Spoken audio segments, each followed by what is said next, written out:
ಹೊನ್ನಾವರ ತಾಲೂಕಿನ ಹಿರೇಬೈಲ್ನ ಸರ್ಕಾರಿ ಹಿರಿಯ ಪ್ರಾಥಮಿಕ ಶಾಲೆಯ ವಾರ್ಷಿಕ ಸ್ನೇಹ ಸಮ್ಮೇಳನ ವಿಜೃಂಭಣೆಯಿಂದ ನಡೆಯಿತು. ವಿದ್ಯಾರ್ಥಿಗಳಿಂದ ಪ್ರದರ್ಶನಗೊಂಡ ಪೌರಾಣಿಕ ಯಕ್ಷಗಾನ ಪ್ರೇಕ್ಷಕರನ್ನ ರಂಜಿಸಿತು. ಹಿರೇಬೈಲ್ ಸರ್ಕಾರಿ ಹಿರಿಯ ಪ್ರಾಥಮಿಕ ಶಾಲೆಯಲ್ಲಿ ವಾರ್ಷಿಕ ಸ್ನೇಹ ಸಮ್ಮೇಳನವನ್ನು ಕ್ಷೇತ್ರ ಶಿಕ್ಷಣಾಧಿಕಾರಿ ಜಯಶ್ರೀ ನಾಯ್ಕ್ ಉದ್ಘಾಟಿಸಿದರು. ನಂತರ ಮಾತನಾಡಿದ ಅವರು, ಪಠ್ಯ ಹಾಗೂ ಪಠ್ಯೇತರ ಚಟುವಟಿಕೆಗಳಲ್ಲಿ ಸಾಧನೆ ಮಾಡಿದ ವಿದ್ಯಾರ್ಥಿಗಳಿಗೆ ಬಹುಮಾನ ವಿತರಣೆ ಮಾಡಲಾಯಿತು. ಎಸ್ಎಸ್ಎಲ್ಸಿಯಲ್ಲಿ ಉತ್ತಮ ಸಾಧನೆ ಮಾಡಿದ ವಿದ್ಯಾರ್ಥಿಗಳಿಗೆ ಪ್ರತಿಭಾ ಪುರಸ್ಕಾರ ಮಾಡಲಾಯಿತು. ವಿವಿಧ ರೀತಿಯಲ್ಲಿ ಶಾಲೆಗೆ ಸಹಾಯ ಸಹಕಾರ ನೀಡಿದ ಸಹೃದಯಿಗಳನ್ನು ವೇದಿಕೆಗೆ ಕರೆದು ಪುಷ್ಪ ನೀಡಿ ಗೌರವಿಸಲಾಯಿತು. ಶಿಕ್ಷಣಾಧಿಕಾರಿ ಜಯಶ್ರೀ ನಾಯ್ಕ್, ರಾಜ್ಯ ಪ್ರಶಸ್ತಿ ವಿಜೇತ ಶಿಕ್ಷಕ PR ನಾಯ್ಕ್, CRP ವೀಣಾ ಭಂಡಾರಿ, ವಿದ್ಯಾರ್ಥಿಗಳಿಗೆ ಯಕ್ಷಗಾನ ಕಲಿಸಿದ ಗುರು ಹಾಗೂ SDMC ಅಧ್ಯಕ್ಷ ಜನಾರ್ದನ ನಾಯ್ಕ್ ಅವರನ್ನು ಸನ್ಮಾನಿಸಲಾಯಿತು. ಸುದೀರ್ಘ 8 ವರ್ಷಗಳ ಕಾಲ SDMC ಅಧ್ಯಕ್ಷರಾಗಿ ಶಾಲೆಯ ಅಭಿವೃದ್ಧಿಗೆ ಶ್ರಮಿಸಿದ ಜನಾರ್ದನ ನಾಯ್ಕ್ ಅವರ ಅವಧಿ ಈ ವರ್ಷವೇ ಮುಗಿಯಲಿದ್ದು, ತಮ್ಮ ನೆನಪಿಗಾಗಿ ಶಾಲೆಗೆ ಶಾರದಾ ಮಾತೆಯ ಲೋಹದ ಪ್ರತಿಮೆಯನ್ನ ಕಾಣಿಕೆಯಾಗಿ ನೀಡಿದ್ರು. ಉದ್ಘಾಟಕರಾದ ಜಯಶ್ರೀ ನಾಯ್ಕ್ ಮಾತನಾಡಿ, ಸರ್ಕಾರಿ ನೌಕರಿಯನ್ನೇ ಗುರಿಯಾಗಿಟ್ಟುಕೊಂಡು ಮಕ್ಕಳಿಗೆ ಶಿಕ್ಷಣ ಕೊಡಿಸಬೇಡಿ. ಸ್ವಯಂ ಉದ್ಯೋಗದಲ್ಲಿ ಸರ್ಕಾರಿ ಸಂಬಳಕ್ಕಿಂತ ಹೆಚ್ಚಿನ ಸಂಪಾದನೆ ಮಾಡಲು ಸಾಧ್ಯವಿದೆ ಎಂದರು.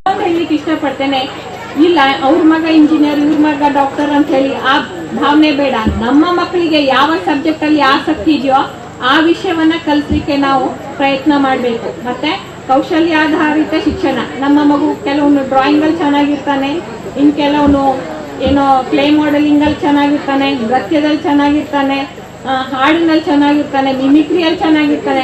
ಅವ್ರಿಗೆ ಆ ಫೀಲ್ಡಲ್ಲೇ ಹೆಚ್ಚು ಫೋಕಸ್ ಮಾಡಿದ್ರೆ ಬೇಕಷ್ಟು ಉದ್ಯೋಗಾವಕಾಶಗಳು ಇವೆ. ಮೊದಲೆಲ್ಲ ಕಸೂತಿ, ರಂಗೋಲಿ, ಹೊಲಿಗೆ ಇದೆಲ್ಲ ನಾವು ಹೆಣ್ಮಕ್ಳಿಗೆ ಕಲಿಸ್ತಾ ಇದ್ವಿ. ಇವತ್ತು ಏನ್ ಕಲಿಸ್ತಾ ಇದ್ದೇವೆ? ಏನೂ ಇಲ್ಲ. ಹಾಗಾಗಿ ಹೊಲಿಗೆಯಿಂದ ಕೊಡಿ. ಇವತ್ತು ನೋಡಿ, ಒಂದು ಬ್ಲೌಸ್ ಹೊಲಿದ್ರೆ 500-600 ರೂಪಾಯಿ ತೆಟ್ಟಬೇಕು. ಸಾದಾ ಬ್ಲೌಸ್ ಚೆನ್ನಾಗಿ ನೀವು ಹೊಲಿಸಿದ್ರೆ ಒಂದು ಮದುವೆ ಬ್ಲೌಸಿಗೆ 5,000 ರೂಪಾಯಿ ತಗೊಳ್ತಾರೆ. ಇದೆಲ್ಲ ದುಡಿಮೆ ಅಲ್ವಾ?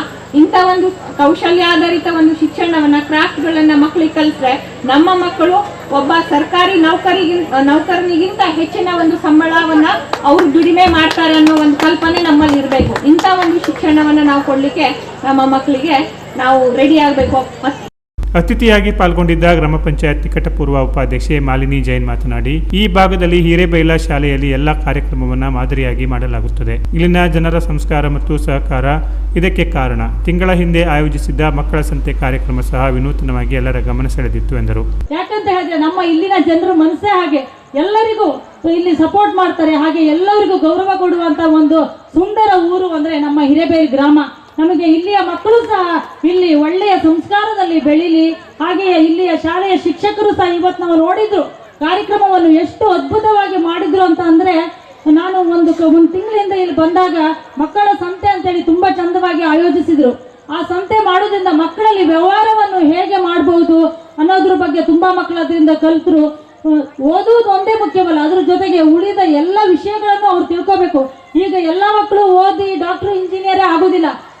ಇನ್ನು ವೇದಿಕೆಯಲ್ಲಿ ಗ್ರಾಮ ಪಂಚಾಯತ್ ನಿಕಟಪೂರ್ವ ಸದಸ್ಯ VD ನಾಯ್ಕ್, SDMC ಉಪಾಧ್ಯಕ್ಷೆ ಶ್ಯಾಮಲಾ ನಾಯ್ಕ್, ಹಿರೇಬೈಲ ದೇವಸ್ಥಾನ ಸಮಿತಿ ಅಧ್ಯಕ್ಷ ದಾಮೋದರ ನಾಯ್ಕ್ ಹೊಸಗೋಡು, ದೇವಸ್ಥಾನ ಸಮಿತಿ ಅಧ್ಯಕ್ಷ ಬೀರಾಗೌಡ, ಶಾಲೆಯ ಸ್ಥಳ ದಾನಿಗಳು ಉಪಸ್ಥಿತರಿದ್ದರು. SDMC ಅಧ್ಯಕ್ಷ ಜನಾರ್ದನ ನಾಯ್ಕ್ ಸಭಾಧ್ಯಕ್ಷತೆ ವಹಿಸಿದ್ರು. ಶಿಕ್ಷಕ ರವಿದಾಸ್ ನಾಯ್ಕ್ ಸ್ವಾಗತಿಸಿ ಮುಖ್ಯೋಧ್ಯಾಪಕ ಶ್ರೀನಿವಾಸ್ ನಾಯ್ಕ್ ವಂದಿಸಿದರು. ಬಳಿಕ ಶಾಲಾ ಮಕ್ಕಳಿಂದ ಮಾಯಾ ಬಜಾರ್ ಮತ್ತು ಜಾಂಬವತಿ ಕಲ್ಯಾಣ ಎಂಬ ಪೌರಾಣಿಕ ಯಕ್ಷಗಾನ ಪ್ರದರ್ಶನಗೊಂಡು ಪ್ರೇಕ್ಷಕರನ್ನು ರಂಜಿಸಿತು. Canara plus news, Honnavar.